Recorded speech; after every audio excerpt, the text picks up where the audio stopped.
Mamedika Chika olwaleero kansharingeyoko nammwe ekintu nze kyensingira ddala okugamba nti kyempulira kyekisinze okumpanguza naddala mu my business journey mu mulimu gwange guno ogw'okwekulaakulanya specifically obulimi n'obulunzi nga kiva ku kukozesa ettaka lyange obulungi.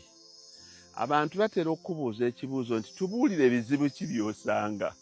Kati ekintu ekyo kinene oyagala kumbuuza oba nalwala smallpox oba malaria nga ndi muto, oba oyagala kumbuuza bifa mu bufumbo bwange, oba oyagala kumbuuza bifa ku kariya yange gye nkola, oba oyagala kumbuuza oba tukolagana bulungi n'ab'ekika. So mubeera nga specific nga mubuuza omuntu ekintu kiki ekikuwanguza mu mulimu guno, kusoomooza ki kwosanze mu bizinensi eno, that business specifically, although kubitwala awamu general nakyo kiyamba. Kati getting to the point, Mamedika Chika kiki kyempulira ekisinza okunyamba okunfuula omuwanguzi? Ekintu kiri awkward, kulemwanga mirundi mingi. Oluganda oba lwe lutuufu olwo ne mu Lungereza I'm sure of it. Failures. Nemereddwa emirundi mingi. I have encountered so many failures that someone is telling you the road to his success is as a result of encountering so many failures. Mamedika Chika ekintu nsisizza okuba omuwanguzi kwe kulemererwanga okugwanga ebintu okwonoonekanga emirundi mingi, naye nga buli lwe byonooneka situnuulira situnuulira lubaale, situnuulira baluganda lwange, situnuulira bakama bange abankozesa, situnuulira abakozi bange. Ngamba bugambe Muhammad, guno musiba gwe gukugwiridde gwagala kulemesa. This is a problem that you have encountered. Navigate through it. Kino kizibu ky'osanze ng'abantu ebizibu abalala byonna bye basanga. Kijjeewo, genda mu maaso. Ono omusajja ekintu ekisinza okumuwanguzisa mu kulima n'okulunda kibadde kyakugwanga, n'akola kino ne kigaana okuyitamu, n'akola kino ne kigaana okuyitamu, ng'abantu abamutunuulidde bonna ne famire bagaa nti naye muzeeyi, kiki ky'oliko dadi, kiki ky'oliko? Gwe tolaba nga ssente zaffe oli mu kuzoonoona, gwe tolaba nga bino bikulemeredde. Naye nga mbagamba we shall overcome. Akayimba ako nakayigira mu masomero ge twasomerako, we shall overcome someday.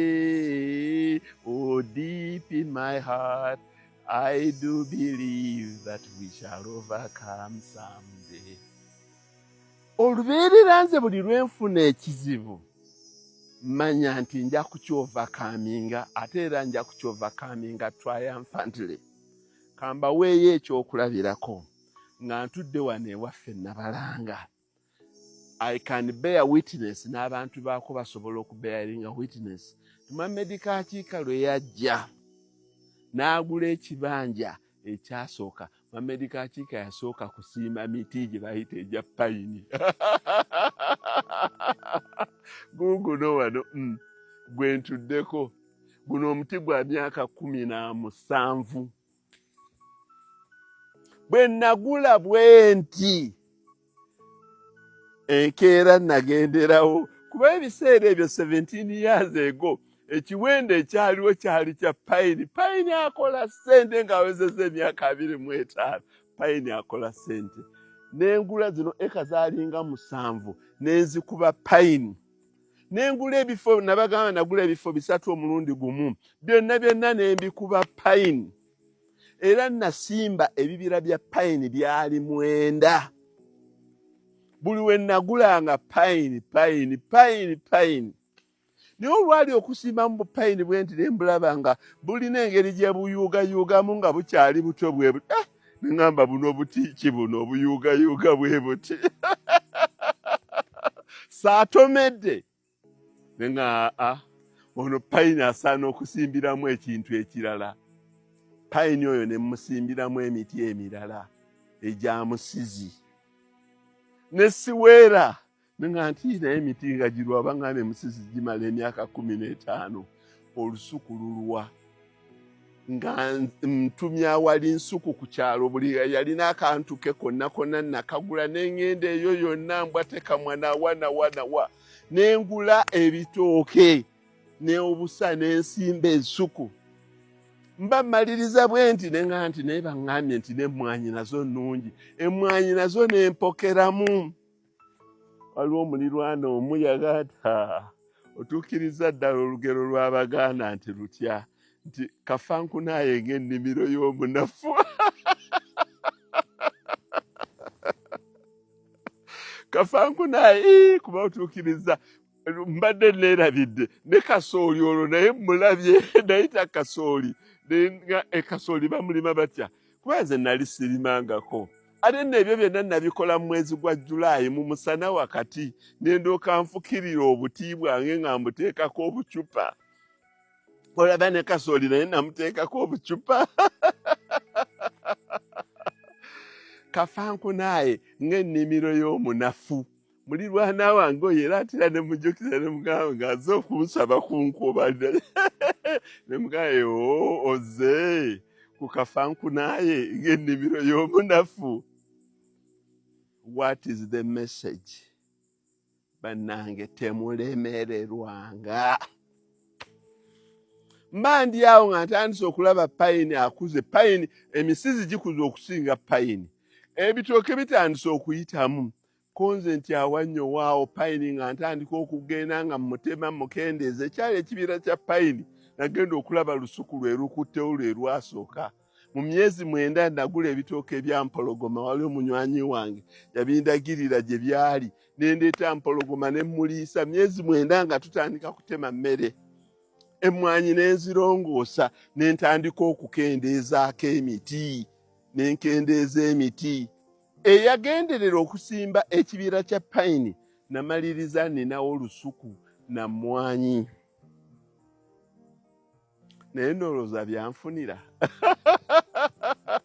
Emiti nga ginuuna lusuku ndowooza twalutemamu emyaka 2 ng'olusuku mmye. Emmwanyi zaagaana okubala obulungi kuba zaalina ebisiikirize bingi zaasongoolerera busongolerezi. Mohamed Kakiika yakola ki? Yatandika kukwata ku mutwe ga nti okulima tekufuna. Wapi? Mohamed Kakiika yagamba bino byenguze wano kambireke wano kanneeyongereyo kutandika kugula amatooke ngalabye gamera bulungi nga ntandika kugula bifo birala bipya nga mbisimbamu ensuku nga mbisimbiramu n'emmwanyi nga ngenda neeyongerayo bwe ntyo paka lwe natandikanga okufuna amataka amanene engamba nti kati lino lya kasooli. Olaba ne kasooli namulima eka zaali zisukka mu 10. Ebbeeyi ya kasooli n'egwa. Yali agula siringi 330. Yali February 2010. Paka munywanyi wange omulala mungamba ndi kamukutundireyo ku akaunti yange mu World Food Program. Nezo nga nazo enkimaze ndi bulungi. Kati mundaba ndi mu bibira Kalitunsi mbawoleza Kalitunsi akola Kalitunsi. Kalitunsi yava mu feria ya kasooli.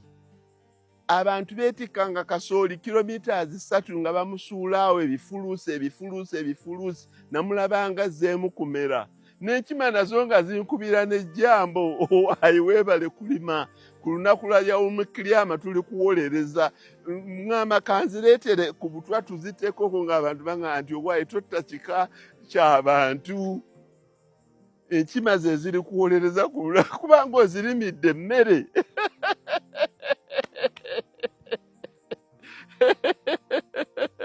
Waliwo olumu lwe nabutega nange ne mbukwatirwa ekisa nga kali kulya akakima kalaajana. Bannange, point enkulu erimu buli lw'okolanga ekintu, don't expect success. There is a lot of failures behind every success. Era ekyo ekintu ekyo abantu abasinga kye beebuuza oba kye boogera nti abagagga abasinga babeerayo n'akantu kaabwe ebbali ke batakubuulira. Abantu abo batuufu, abagagga balinayo akantu akali ebbali ke batakubuulira. Contrary, abantu balowooza nti abantu baba bagamba nti alinayo ekintu kye yabba ky'atatubuulira. Nze Mohamed Kakiika, what I take, abantu bagamba nti abagagga bababuulira babannyonnyola naye balinayo ke batakubuulira, because ingredient esinga obukulu eyamusobozesa omuwangula yeeyo gy'atayogera. Olwaleero Mohamed Kakiika mbabuulidde nti okuwangula kwange okusinga kwonna kwasinga kuva ku failures. Nze gwolaba nagwa ebigo bingi. Kati abandaba olwaleero mu nte nga ziri ku zero grazing, abantu tebakimanyi nti mu 2009 nalina ente 54 ku zero grazing nga nzisibidde abooluganda lwange. Kuno kwonna kwali naye ate nga nina n'ebisagazi ekazi nga 6 nga buli lunaku tutema kanta z'ebisagazi 3. Naye ekyazintamya baaziwanga ebisagazi nga tebaziwa mazzi, twagendanga okukeera ku makya ng'ennume egudde wali, enkazi egudde wali, n'enzitwala mu faamu eri. Abantu tebakimanyi nti nali mbaddeko n'ente nga ziri ku faamu eri Emakukuba. Tinnakeera olunaku lumu nga nazo zintamye nga balina kye bazikola ku ttaka lyeyo. Zonna ente 43 n'enzitunda $4,000,000. Eyo evidence weeri. Mutabani wa mukwano gwange wali Haji Umaru Nakifuma, mutabani we yazigula era naye yagulako ennume ente 43 $4,000,000. Namugamba zonna zitwale. Naye bali awo emyezi 7 leta ng'ate nnyingizzaawo endala. Mulabe feri eri ey'okubeera n'ente ezaali ku faamu nga zitambulira mu Kalitunsi. Mwazirabako ku mukyalo oli ow'omuntu w'abantu owa Bukedde ng'ente ziri mu nnimiro. Baagenda okulaba nga nziyingizzaawo mu zero grazing. Efferi eri yaleeta kino. Waliwo abantu be nannyonnyola ku kintu kye bayita emmwanyi, n'abali mu authority ne kibanyiiza nnyo nga balowooza nti I'm attacking them. Eriyo akasajja kali ekyaggwa eyo kagamba ente obulunzi businga emmwanyi. Emmwanyi ze national crop. Emmwanyi ku lwange Mohamed Kakiika nze nali nagisigamu ssente zange. Bwe batendeetera ssente, I reserve the right okugijjawo.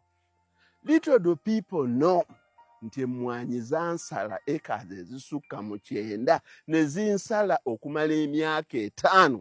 Nkirayirira wano ku kamera nti ze saawe zaako $5,000,000 mu myaka 5 emmwanyi nkulu mu ekazi 9. Kubanga sirinayo lwe nafunayoko $2,000,000 omulundi gumu mu mmwanyi, naye ate nga nali nga nzirabirira. Naye ng'obuzibu tebwali ku mmwanyi, obuzibu bwali ku management yange ey'emmwanyi. Emmwanyi zaali scattered mu bifo ebiwerako, ng'ate emmwanyi nzirekera abantu bagende nga bazinoga. Baaluganda baki nga bo bakola ebintu nga bwe baagala.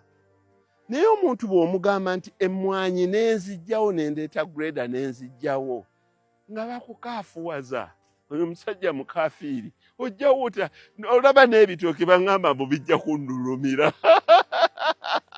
Ekitooke ekiriko egundi kyonna n'okisula ne greda kijja kukululumirira. Ko nze nakisimba. Bwe kiba kiruluma kirulume, n'ensimbawo ebisagazi. Kati people, you look at it this way. Nti awali olusuku n'emmwanyi n'ebisendawo kyekyazaala ate faamu endeetedde ebirungi ebiwerako. I hope this message could be understood clearly. Nti abagagga balinayo akantu ke beerekerayo ke batababuulira, naye akantu ako tekali mu kuba nti alina kye yabba oba alina akakodya akabi ke yakola kaatatubuulira. It's just that abasinga tebeekyekinga kwetunulamu kwebuuza nti ddala kiki ekyandeetera success. Mohammed Kakiika ababuulidde olwaleero nti okugezangako okugenda mu maaso nga bw'aseerera nga bw'agwa naye n'atalemera wansi n'asitukanga kyekyamuleetera obuwanguzi. Naye n'atabawa amagezi abantu tebadivelopingira mu patani emu ti naawe kkirira oseerera ogwe, naawe nja kugwanga bwensituka nja kubeera nga Kakiika yatugamba ogwanga bw'osituka. Kakiika yalinako ekisenge kwe yeesigamye nga bw'aseerera n'agwa wano mu bulimi ng'addayo eri ku nnoni ye gye yasinziiranga okujja omwezi oguddako n'agula awalala. So sigambye nti no buli muntu kolerera bizinesi nga bw'egwanga bw'esituka. I am only lucky nti saafunayo kiggwo ky'amaanyi. Maybe I got them. Maybe I don't bring them on camera. Maybe I got them. That at one point I got big hurdles. Nze ntunuulira eby'ettaka ennaku zino ebiriwo eby'amataka. Abantu mbalaba bakayanira amataka gaabwe. Omuntu takimanyi nti eriyo omusajja omu gwe baali batutteko ekyapa kye kya acres 600. N'asigala agaseka ngamuga nti lino ettaka acres 600 baba litutte onoofa nti nembagamba nti sijja kufa. Therefore what next? Kwanza sinza gamba nti okufa n'obutanyagwa. Ti okutwala lino ettaka lyange waakiri nfa. Haramu. Katenga saalifuna. Era nfunye amataka mangi nnyo. Abafere ne bagantwalako. Naye nenwana nga sifudde nenwana. One of my positive element ebadde kwekyo timbadde nga nwana mu simu kooti simu kineneddi z'amataka gange lwakugakozesa bulungi. N'ebiseera ebimu nenziramu nengagula. Nze nina amataka nti ettaka lyange naligula emyaka 15 emabega. Nenziramu nendigula ogwokubiri nendigula n'ogwokusatu naye nga sirwanye kyekyo.